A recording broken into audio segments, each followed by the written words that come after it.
My life is not an extreme case. मुझसे बेहतर भी लोग हैं, मुझसे बदतर भी लोग हैं, और मुझे इनसे कंपटीशन करने का कोई शौक नहीं है। मुझे लगता है मुकाबला करना है तो खुद से करो।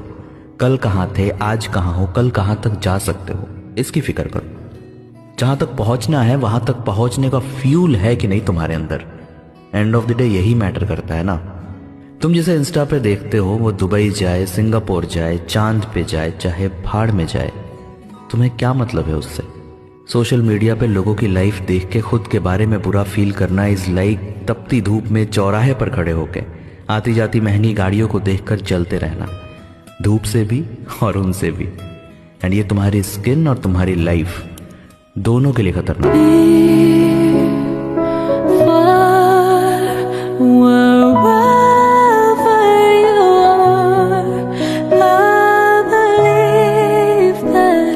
The harder